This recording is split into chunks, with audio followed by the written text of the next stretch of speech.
इस संसार में दो ही तरह के लोग हैं।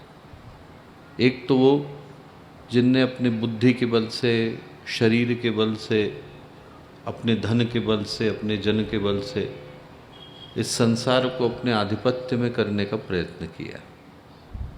बड़े बड़े राजा आए, बड़े बड़े सूरमा आए, ऐसे ऐसे लोग आए जिनने अत्याचार के आधार पर, अनाचार के आधार पर, अनीति के आधार पर, एक ऐसी शक्ति के आधार पर जिसमें वो दूसरों के ऊपर अपना आधिपत्य जमाना चाहते थे।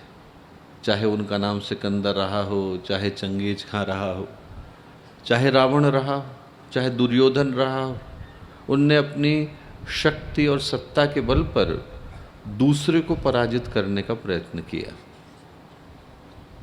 और दूसरे लोग वो रहे जिनने अपने आप को पराजित किया, अपने अहंकार को पराजित किया और ईश्वर को अपने अंदर, अपने शक्ति के अंदर अधीन कर पाने की सामर्थ्य को जन्म दिया। या तो बुद्धिमान लोग हैं या फिर श्रद्धावान लोग हैं। और ईश्वर उन्हीं का हो पाता है जिनके पास श्रद्धा की सामर्थ्य होती है।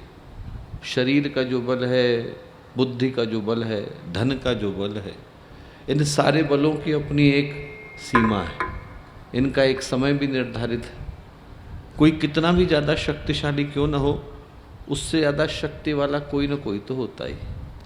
कहते हैं कि रावण बहुत ज़्यादा बलशाली था, पर उससे ज़्यादा बल बाली के पास था। बाली ने कांख में दबाया और धरती की अनेकों परिक्रमाएं कर दी।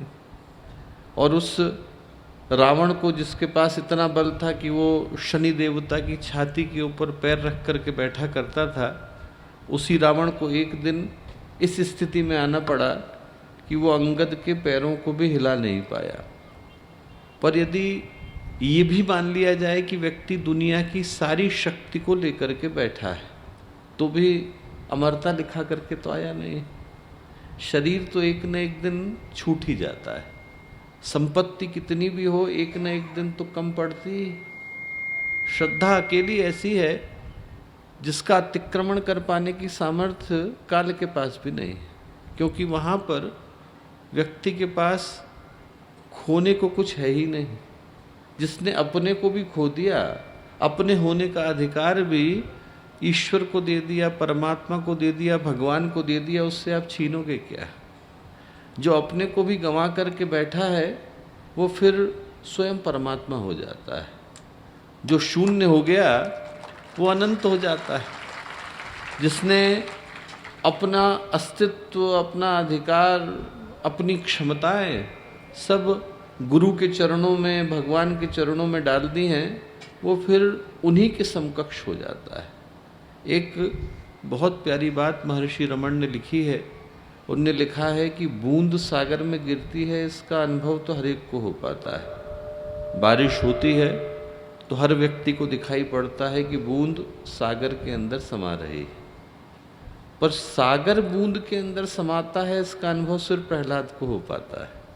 एक दिन ऐसा आता है जब भगवान व्यक्ति के अंदर आकर के बैठ जाता है, और बैठता उसी के अंदर है जो अपने होने का अधिकार, अपने होने की संभावना भी ईश्वर के चरणों में अर्पित कर देता है। हमारे YouTube चैनल शांति कुंज वीडियो गायत्री परिवार को सब्सक्राइब करें एवं बेल आइकन जरूर दबाएं ताकि गायत्री परिवार की विभिन्न गतिविधियों की जानकारी आपको मिलती रहे।